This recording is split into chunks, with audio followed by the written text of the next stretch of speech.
Lo dijo en la primera hora.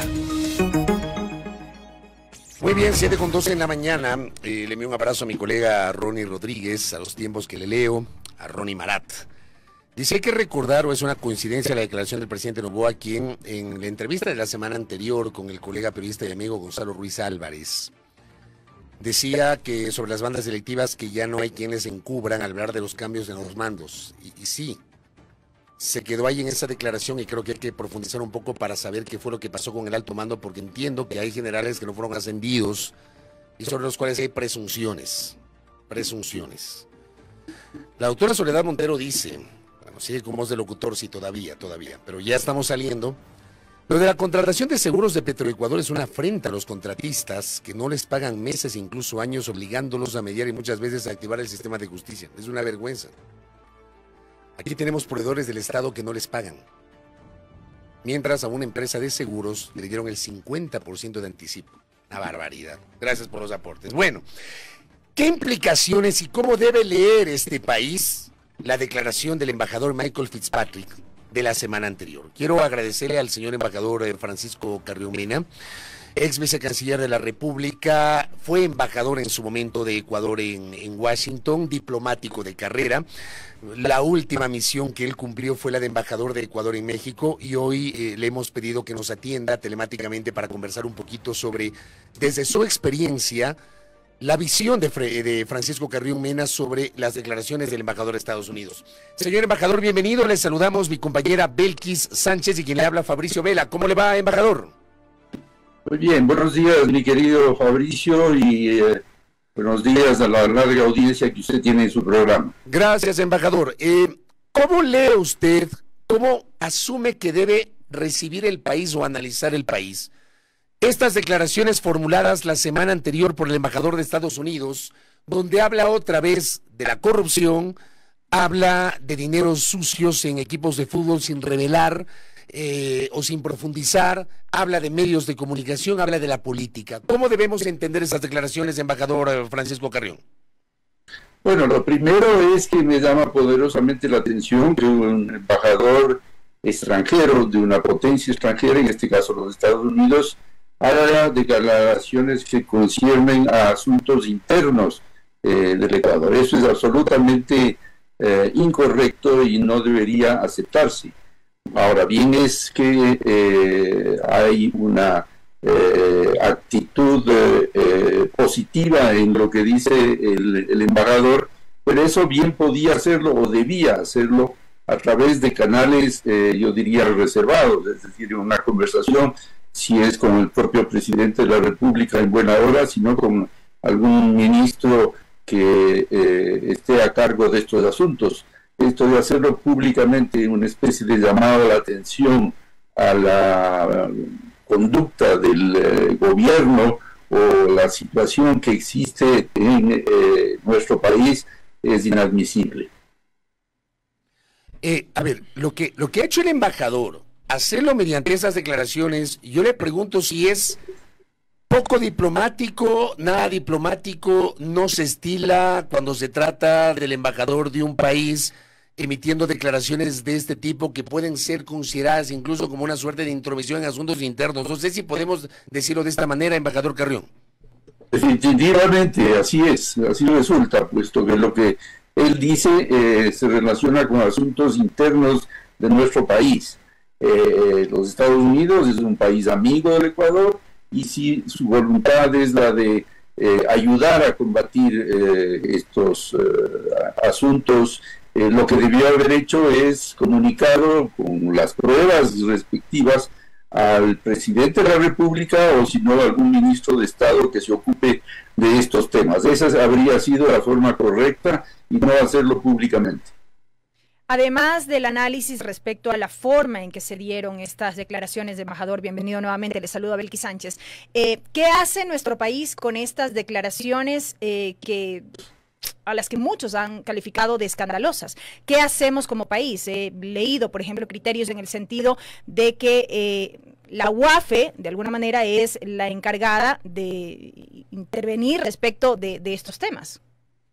Sí, definitivamente. Por eso decía que las entidades que manejan los temas a los que ha mencionado el embajador son las entidades que deben intervenir para corregir, sancionar o lo que fuere la situación que el embajador comenta o denuncia.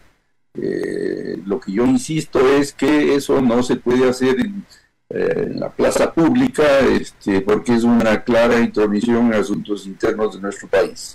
Pero le pregunto, si el embajador de cualquier país, en este caso el embajador de Estados Unidos, tiene información que pueda determinar que existe una relación de corruptos con equipos de fútbol, o de corruptos con medios de comunicación, o de corruptos con la política, más allá de una declaración pública, está obligado, no sé si el término es obligado, o debería entregar esa información a la Fiscalía General del Estado?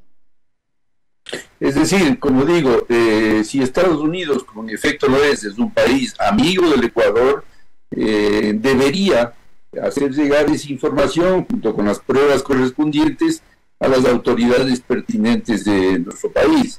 Usualmente esto tendría que ir al Ministerio del Interior, al Ministerio de Gobierno, a quien corresponda, pero al propio presidente de la República, porque es un asunto de una enorme trascendencia. No a la Fiscalía propiamente, porque eso significaría que la embajada se constituye parte de una rama de corrupción, y en eso esa no es la intención, entiendo, del embajador de Estados Unidos. ¿Procedería de alguna forma una respuesta a sí mismo en el ámbito de lo público por parte del gobierno ecuatoriano frente a estas declaraciones que se han ventilado de esta forma pública? Bueno, lo que debería el gobierno es llamarle la atención al embajador, y una vez que esta información ya es pública, obviamente interesarse en lo que dice, pedirle las pruebas que sustenten esas afirmaciones y luego tomar las decisiones que correspondan en el ámbito interno. Esto es importante. Luego de la declaración, la Cancillería debió haber llamado al embajador a pedir una explicación. Definitivamente, así es como se procede, así es como debía proceder. Y si no se procede, ¿qué implicaría eso? Si no se procede así, embajador Carrión. Bueno, pues, se queda para diferentes interpretaciones, ¿no? Una sería la aceptación, otra sería la indiferencia, lo cual ninguna de estas dos situaciones iría en buen romance a favorecer la actitud del gobierno nacional. Ahora, analizando el fondo como tal de lo dicho, ¿qué lectura le merecen estas afirmaciones respecto de la situación en el ámbito de la justicia, de los medios de comunicación en el país? Bueno, como ecuatoriano, choca enormemente unas declaraciones donde nadie prácticamente se queda sin una responsabilidad, desde equipos de fútbol, medios de comunicación, autoridades públicas, en fin. Lo que debería hacer es, como le digo, podría la propia Fiscalía intervenir de oficio ya frente a declaraciones de esta naturaleza, y el Estado como tal, el gobierno, el Ejecutivo, intervenir directamente para que esto se aclare, porque esto no puede quedarse así simplemente en una suerte de anécdota donde ha intervenido el embajador de Estados Unidos. Embajador Francisco Carrión Mena, en medio de todo esto, ¿cómo ve usted la relación entre Ecuador y Estados Unidos? ¿Qué nos dejó el gobierno del presidente Guillermo Lasso respecto de esa relación? Hoy Daniel Noboa, que tiene pocas semanas en el poder, 3 semanas en el poder, va a tener 3 semanas en el poder, ha ratificado a Ivonne Bacqui como embajadora. ¿Cómo ve usted el estado, el nivel de relación que en este momento tenemos con Estados Unidos? Bueno, daría la impresión, usted mismo lo dice, es una relación muy positiva, a pesar de que solamente han transcurrido 2, 3 semanas de la duración de este gobierno. Eso es conveniente para el Ecuador, es positivo, pero este tipo de acciones como la del embajador Fitzpatrick, yo creo que no ayudan, no deberían ayudar, si es que el gobierno quiere mantener una independencia y una posición mucho más de respeto al Estado ecuatoriano, como digo, no ayudan para nada en ese sentido. Ahora, cada gobierno se maneja con su criterio y en este caso parecería que el gobierno nacional no ha hecho ni va a hacer nada respecto de las declaraciones del embajador, ni le va a llamar la atención, ni le va a llamar, como se dice, la Cancillería, al embajador Fitzpatrick. Pero ¿por qué cree usted que el gobierno ecuatoriano no va a hacer nada? ¿Por qué piensa usted que no va a pasar nada? Debió haberlo hecho el día siguiente de las declaraciones, y de eso ya han pasado 10, 12 días, y eso parece que no va a suceder. Es decir, que estas declaraciones del embajador podríamos entender que no afectarían de forma alguna las relaciones que ahora mismo se mantienen entre Ecuador y Estados Unidos. Parecería que no, en términos de la interpretación que da el gobierno nacional, pero de todas maneras es una clara injerencia en asuntos internos de un país. Si Estados Unidos, a través de su embajador, quería ayudar en esta lucha contra el narcotráfico, lo que debió es haber pasado esta información, insisto, a los entes correspondientes del Estado para que sea el Estado ecuatoriano el que dé el seguimiento del caso. Le preguntaba a usted, ¿cómo ve la ratificación de la señora Vaki como embajadora de Ecuador en Washington? El gobierno es libre el presidente, por supuesto, es libre de designar a sus representantes en el exterior. Pero, por ejemplo, uno pensaría o asumiría que tendría lógica la ratificación de la señora Vaki, tomando en cuenta el camino que empezó el gobierno de Guillermo Lasso y que entiendo va en la línea también del de Daniel Noboa de lograr que la legislatura de Estados Unidos apruebe esta ley denominada IDEA, que podría facilitar el acceso del Ecuador a ciertas preferencias arancelarias. ¿Cómo le ve usted eso, embajador? Bueno, habría que profundizar el alcance de esta famosa ley que en definitiva de alguna manera está también dictando un poco cómo debe ser la política exterior del Ecuador, y eso es inadmisible. Ahora, si es que esto abiertamente es una intención de facilitar el acceso de productos ecuatorianos al mercado estadounidense, pues en buena hora, pero eso podría hacerse simplemente con una decisión del presidente Biden, ¿ya? Lo otro es mucho más complicado porque es pasar por el Congreso de Estados Unidos, que tiene pues un sinnúmero de trámites previos para llegar a la consecución de una disposición que finalmente tendrá que ser o deberá ser acatada por el presidente Biden y por el Ejecutivo norteamericano. Sobre lo primero que usted acaba de decir, le pregunto si esa era la lógica cuando teníamos el denominado ATPDA, que era este acuerdo de preferencias arancelarias andinas, del cual nos beneficiamos durante largo tiempo, vinculado justamente a la lucha contra el narcotráfico, pero era una decisión ejecutiva el ATPDA. Exacto. En este caso lo que está sucediendo es que se propone que sea una ley, y esta ley, por supuesto, pues tiene que pasar por el Congreso de Estados Unidos. El ATPDA no, era una decisión unilateral del Ejecutivo norteamericano de permitir el ingreso de productos ecuatorianos en compensación, digamos, o en reconocimiento a la lucha contra el narcotráfico que llevaba el gobierno nacional. Pero eso ya terminó y el Ecuador ya no se beneficia de esa unilateral decisión de Estados Unidos. Entonces, a ver, con lo que usted está explicando respecto a la ley IDEA que está en la legislatura de Estados Unidos, además hay que recordar que Estados Unidos tiene una legislatura bicameral, tiene Congreso y tiene Senado y tiene que pasar las dos instancias. La pregunta es, este sigue un camino, digamos, el camino del trámite legislativo, pero ¿cuán posible es que se incluya dentro de la agenda de prioridades de los congresistas estadounidenses? Porque esto también depende, me imagino yo, de la voluntad del Congreso, del Senado de Estados Unidos de dar paso al trámite de esta ley, embajador. Definitivamente, otra vez tiene usted toda la razón. Y a eso añádale que el próximo año es un año electoral en Estados Unidos, donde habrán otras prioridades. Habrá que ver qué prioridad le dan a un asunto como este de la ley IDEA, que concierne solamente al Ecuador, que es un país, hay que decirlo, que no tiene la misma importancia que otros en Estados Unidos o para Estados Unidos. Embajador, ¿cómo ve usted el derrotero de las relaciones comerciales e internacionales de Ecuador con la administración de Daniel Noboa? No sé si hay claridad sobre cuál va a ser esa política internacional que deberá ser ejecutada por la canciller Gabriela Sommerfield.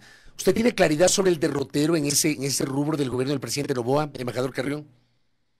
Hay que reconocer que solamente han transcurrido, que será 3 semanas del gobierno del presidente Noboa, y resulta quizás muy temprano, pero de todas maneras algo debió ya decirse respecto de cómo se va a manejar la cuestión comercial, inversiones y demás. Pero no ha sido ese el caso, no se conoce, aunque es de pensar que seguirá un poco el mismo criterio del gobierno del presidente Lasso, en el sentido de que buscará ampliar nuevos mercados a través de acuerdos de libre comercio con los países con los cuales ya hay un adelanto en ese sentido. Ojalá ese sea el caso, puesto que es conveniente para el Ecuador la liberalización de su comercio y la ampliación de los mercados que tiene en el exterior. ¿Usted cree que se enfrió totalmente la posibilidad de que Ecuador pueda lograr un acuerdo comercial con México? Y aquí va a ser interesante su posición, porque usted hasta hace poco fue embajador de Ecuador en México y no se logró el acuerdo comercial con México, que a su vez impidió que Ecuador ingrese a la Alianza del Pacífico. ¿Cree que se enfrió totalmente esa posibilidad, embajador Carrión? Se enfrió, no puedo decir tajantemente de que sea un enfriamiento total. En todo caso, sí hay un grave traspié, puesto que hay que tener en cuenta los tiempos electorales. En México igualmente se inicia el 2024, que es un año electoral, y no sé qué tan abierto esté el gobierno del presidente López Obrador para abrir eventualmente un frente con los exportadores o productores de banano y de camarón, que son los temas que quedaron pendientes en la negociación y que son los que impidieron que se llegara a firmar el acuerdo. Eso tiene implicaciones políticas internas en México y no sé, como digo, qué tanto eso pueda influir en la priorización del acuerdo con el Ecuador. Embajador, de otro lado, cambiando de tema, sobre la función delegada a la vicepresidenta de la República, Verónica Abad. Causó revuelo en su momento esta delegación del presidente de la República, en el sentido de que Verónica Abad ejerza como colaboradora para la paz entre el conflicto de Israel y Palestina. No se había encontrado en su momento la figura para que pueda ejercer esta función. Finalmente se la designó como embajadora de Ecuador ante Israel. Viajó este fin de semana y ya se anuncia el inicio justamente de esta gestión. ¿Cuál puede ser el alcance de la misma, desde su punto de vista? Bueno, mire, la verdad es que esa fue la novatada, digamos, del presidente Noboa al iniciar su mandato. Él nunca debió haber hablado, y hablado a través de un decreto, ¿no?, de una mediadora de paz que iría a Tel Aviv a resolver el gravísimo problema del conflicto entre Hamas y el gobierno de Israel. Eso es realmente un desconocimiento gravísimo de la situación y del derecho internacional. No existe esa figura. Lo que debió desde el primer momento el gobierno del presidente Noboa, si lo que quería era que la vicepresidenta se dedique a otros asuntos fuera del Ecuador, es nombrarla desde el comienzo como embajadora extraordinaria y plenipotenciaria. eso no es nuevo, eso existe en otras legislaciones y en otros países. Colombia, por ejemplo, Perú, tienen esas figuras y que han sido que el vicepresidente ejerce las funciones que decida el presidente.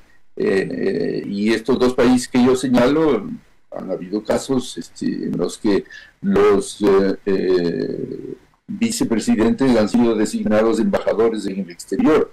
Eso es lo que debió haber hecho desde un comienzo el presidente Noboa. Sí, yo estoy de acuerdo con usted. Es decir, hay una clara variación entre el decreto 27, donde le pone como colaboradora de la paz, y el decreto 61, donde la designa embajadora extraordinaria y plenipotenciaria. Porque claro, cuando emite el primer decreto, uno decía, bueno, a ver, si es colaboradora, ¿cuáles van a ser sus funciones? No habría manera de ejecutarlo de alguna forma. Claro, porque además tú tienes el embajador o embajadora, y ella va a tener otro cargo al punto de que ella pedía seguridad, pedía militares, pedía policías, pedía personal para llevarlo hasta la embajada. Me parece a mí que se subsana esta primera duda con la decisión de nombrarla directamente embajadora, doctor Carrión. Claro, eso era la solución inmediata y al mismo tiempo correcta en la medida en que era decisión constitucional del presidente de la República de que la señora vicepresidenta sea la embajadora del Ecuador en Israel, en Tel Aviv. Eso resolvía de raíz el problema que ha generado y que, no sé, seguirá generando quizás. Vamos a ver el comportamiento de la embajadora Abad en Israel. Cuando designan embajadores, ustedes, y usted que ha sido embajador en varios países con una larga trayectoria en el servicio exterior, ¿ustedes van con seguridad? ¿Viajan solos? ¿Cómo funciona? Y le hago esta pregunta porque, claro, una de las cosas que ha dicho la vicepresidenta Abad es que le enviaron sin seguridad, que le enviaron sola hasta Tel Aviv, embajador Carrión. Sí, definitivamente. Los embajadores de Ecuador cuando salen al exterior salen sin seguridad y allá tampoco tienen inseguridad. Y la seguridad corresponde darla al país de acogida. Pero un embajador ecuatoriano que sale a cumplir funciones en el exterior no sale con protección de seguridad del gobierno nacional, de ninguna manera. Y en el caso de Verónica Abad, digo, por su condición de vicepresidenta y una embajadora, ¿tenía que haberse previsto seguridad o no? A ver, como este es un caso único en la historia nacional,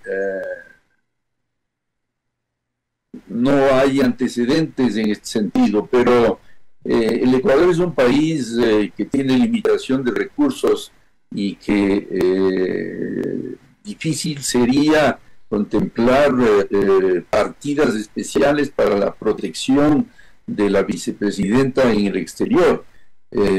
Hay protección cuando hacen viajes cortos, hacen viajes donde cobran los viáticos correspondientes, pero no para una misión permanente. Yo dudo de que se prevea o esté previsto la asignación de una seguridad permanente para la embajadora vicepresidenta en Israel. Claro, usted bien ha dicho, es un caso único. Acá me piden que le traslade esta pregunta. Andrés me dice, ¿el funcionario tiene la potestad de no aceptar la designación que le hace el presidente de la República? Hablando de este caso único que bien lo señala usted de la vicepresidenta. Sí, puede hacerlo, pero eso implica, por supuesto, la renuncia.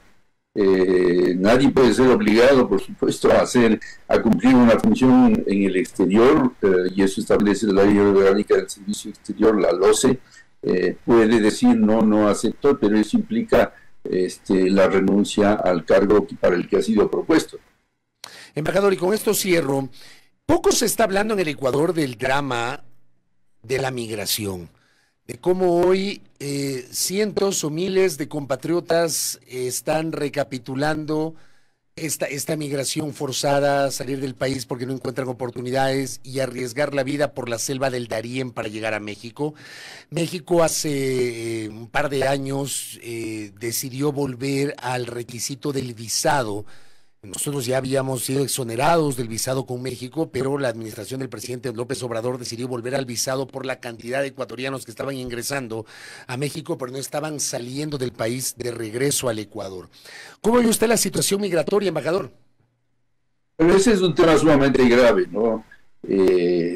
Hay una enorme cantidad de ecuatorianos que están saliendo al exterior, y al exterior quiere decir a los Estados Unidos, en búsqueda de mejores oportunidades y frente a la carencia de empleos aquí y a la violencia que cada vez se impone más en nuestro país. Y claro, están dispuestos a correr los riesgos más graves, como son precisamente la travesía de largas distancias caminando, o en condiciones de viaje sumamente riesgosas. La selva del Darién, el tapón del Darién entre Panamá y Colombia es una muestra patética de ello, ¿no? Lo que hay es que hacer una verdadera e importante campaña de información de los riesgos que corren los ecuatorianos que intentan llegar a los Estados Unidos. Eso podrá ayudar, pero no resolver, puesto que la solución de fondo es la creación de puestos de trabajo que hagan o que no hagan atractivo salir, sino al contrario, quedarse, porque nadie sale de un país por novelería, vamos a decir, sino porque realmente tiene necesidad de ello por las carencias que tiene en este caso en nuestro país. Y frente a esto, hablando de los temas migratorios, como están las cosas, para cerrar, embajador, ¿usted le ve poco futuro a la posibilidad de que Europa pueda de alguna manera flexibilizar su postura y ahora sí analizar la posibilidad de retirar el requisito del visado Schengen para el ingreso de ecuatorianos a las naciones de la Unión Europea? Y yo le veo eso muy difícil, ¿no? Es decir, más ahora en que están bien informados los países europeos de la situación en nuestro país, en el sentido de que no existen puestos de trabajo y de que van a intentar salir al exterior para, en este caso a Europa, para poder tener puestos de trabajo. Ahora hay que reconocer que en este tema de la migración hay grandes hipocresías, ¿no? Porque por un lado en Europa hay carencia de trabajadores por un lado, y por otro lado hay una búsqueda, y estoy pensando más en España, ¿no? De trabajadores que tengan características o condiciones que se ajusten a la realidad de ese país. Pero claro, hay otros países, y como tiene que ser una decisión conjunta de todos los miembros de la Unión Europea, hay otros países que se oponen radicalmente, puesto que esto permitiría ampliar el horizonte de migrantes, en este caso nuestros ecuatorianos, que vayan a trabajar en Europa, ¿no? Lo que quiere decir, España, Italia, donde inclusive hay otros factores que sería muy largo enumerar aquí, pero el envejecimiento de la población, por ejemplo, el sostén de la seguridad social, en fin, varias consideraciones que hacen que sea conveniente que migrantes ecuatorianos que son bien vistos, yo le puedo decir eso porque yo fui embajador en España, son bien vistos por la sociedad y por el gobierno, los empresarios españoles ecuatorianos puedan ir a trabajar en España. Pero ahí se presenta al mismo tiempo esta doble consideración, que es la de qué hacemos cuando nosotros nos quedamos sin ese recurso humano tan importante para emprender en nuestro desarrollo, porque quienes viajan son aquellos que están en la edad más productiva, vamos a decir, para nuestro país. Es decir, no alcanza, embajador, con tal vez la buena intención que puede tener el presidente del gobierno de España. Que entiendo que Pedro Sánchez le dijo en su momento a Guillermo Lasso, entiendo que también a Daniel Noboa, que va a interponer los buenos oficios, pero no alcanza con eso. No, pues para nada, es solo una voz, y claro, una voz de un país importante en la Unión Europea, pero hay que tener presente que es, como digo, una decisión colegiada, es decir, de todos los miembros de la Unión Europea, la de aceptar, levantar la exigencia de la visa Schengen al Ecuador. Y en ese sentido, pues por supuesto, el hecho de que el Ecuador sea un país que ofrece una mano de obra atractiva, vamos a decir, para los países europeos, no es suficiente si tenemos el apoyo de 2 o 3 países respecto de los 27 que tienen que estar de acuerdo para que esto sea efectivo. Correcto. Embajador Carrión, gracias por estos minutos. Usted con su experiencia, con su gran recorrido en materia diplomática nos ha ilustrado con sus criterios sobre varios de los temas vinculados a la situación migratoria, estas relaciones entre Ecuador y Estados Unidos, al tema de la visa Schengen, etcétera. Gracias, embajador Carrión. Muchísimas gracias y felicidades. Igualmente para usted. Francisco Carrión Mena, diplomático de carrera, ex vicecanciller de la República, ex embajador de Ecuador en Estados Unidos y más recientemente se desempeñó hasta hace pocos meses como embajador de Ecuador en México. Ha sido crítico respecto de la manera como el embajador de Estados Unidos ha hecho estas declaraciones y por supuesto ha observado el hecho de que el gobierno ecuatoriano no le ha llamado la atención al embajador Michael Fitzpatrick. Esto queda para el debate público. Primera plana. Todas las noticias, todas las voces.